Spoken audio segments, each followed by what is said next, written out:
Central Sanskrit university की ओर से पूर्व सैनिकों के लिए वैकेंसीज आपको मिलेगी और इसकी जो संस्था है ऑल ओवर इंडिया के अंतर्गत है। यहाँ पर इस डिटेल्स बताई गई है, पूरी जानकारी इस वीडियो के माध्यम से दी जाएगी। चैनल को आपने सब्सक्राइब नहीं किया है तो कर सकते हैं, आपको इस तरह के अपडेट कंटिन्यू मिलते रहेंगे। तो हम बात कर रहे हैं गवर्नमेंट जॉब की। तो सेंट्रल संस्कृत यूनिवर्सिटी, जिसका कि हेडक्वार्टर जनकपुरी न्यू दिल्ली के अंतर्गत है, यहाँ पर वैकेंसीज बताई गई है। ये वैकेंसीज नॉन टीचिंग पोस्ट के माध्यम से, ऑनलाइन के माध्यम से यहाँ पे अप्लाई करना होगा। अभी यहाँ पर अलग अलग टाइप की आपको वैकेंसीज मिलेगी। सबसे पहले बता दूँ कि इसकी जो ब्रांचेज हैं या फिर आप लगा सकते हैं कि अलग अलग टाइप के यहाँ पर इनकी शाखाएं हैं, अलग अलग रूप में है, लेकिन भर्ती एक ही जगह से होती है, सेंट्रल जो संस्कृत यूनिवर्सिटी है उसके द्वारा।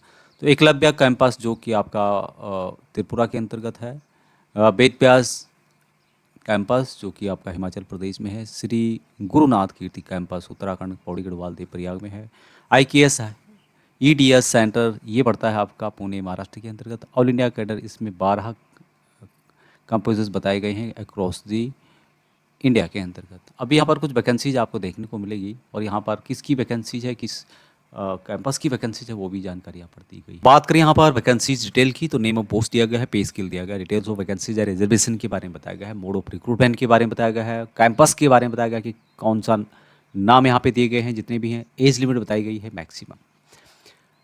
पूर्व सैनिकों के लिए यहाँ पर कॉलम देख पाएंगे आप।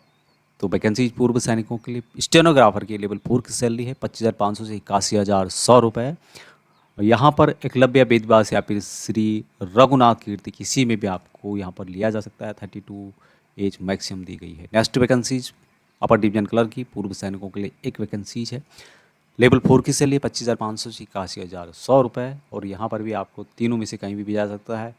32 साल यहाँ पर मैक्सिमम है। नेक्स्ट वैकेंसी पूर्व सैनिकों के लिए लोअर डिवीजन क्लर्क की है, लेवल 2 की सैलरी 19,900 से लेकर 63,200 रुपये तक। और यहाँ पर भी आपको इनमें से कहीं भी जा सकता है। 32 एज मैक्सिमम इनके द्वारा बताई गई है। मल्टीटास्किंग स्टाफ की वैकेंसीज लेवल 1 की है 18,000 से 56,900 रुपये तक। यहाँ पर इसके बारे में बताया नहीं गया है। 32 यहाँ पर मैक्सिमम एज बताई गई है। नेक्स्ट वैकेंसी लाइब्रेरी अटेंडेंट की है, लेवल 1 की सैलरी 18,000 से 56,900 रुपये।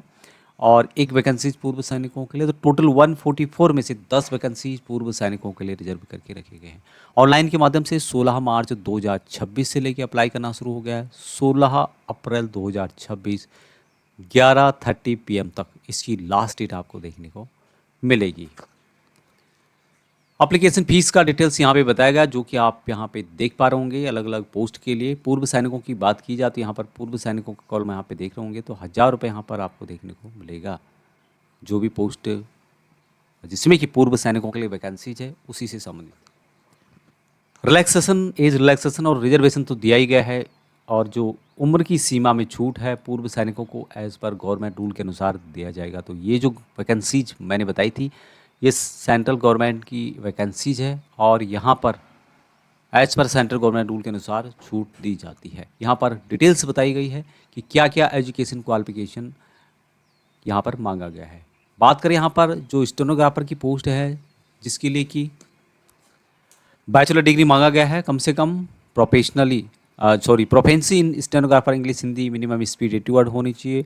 और टाइपिंग स्पीड यहाँ पर बताई गई है इंग्लिश हिंदी 35 और 30 वर्ड पर मिनट होना चाहिए।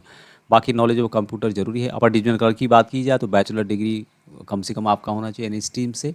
2 ईयर एक्सपीरियंस होना चाहिए लोअर डिवीजन क्लर्क या फिर इक्विवेलेंट पोस्ट में, जिसमें कि आपने गवर्नमेंट या फिर PSU हो, उसमें आपने जो ऑटोनोमस अधिशासीय जो बॉडीज़ हैं उनमें काम किया हो या फिर कॉर्पोरेट बैंक वगैरह में काम किया हो। उससे स्पीड यहाँ पे बताई गई है, जो कि इंग्लिश टाइपिंग की 35 वर्ड पर मिनट और हिंदी की 30 वर्ड पर मिनट बताई गई। लैबोरेटरी असिस्टेंट की बैचलर डिग्री यहाँ पर मांगा गया है इन लैबोरेटरी एंड इन्फॉर्मेशन साइंस से रिलेटेड। टाइपिंग स्पीड भी मांगी गई यहाँ पे। नॉलेज ऑफ कंप्यूटर का जरूरी है। लॉ डिवीजन क्लर्क की भी बैचलर डिग्री यहाँ पे मांगा गया है।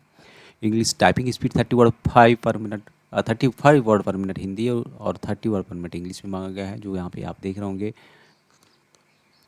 MTS की पोस्ट है, जिसके लिए मात्र 10वीं पास मांगा गया है। यदि 10वीं पास नहीं है तो ITI आपका पास होना चाहिए। तो ये वैकेंसीज थी। इससे संबंधित लिंक आपको वीडियो के डिस्क्रिप्शन में मिल जाएगा, वहाँ से आप इसके बारे में पूरा डिटेल्स देख पाएंगे। जय हिंद।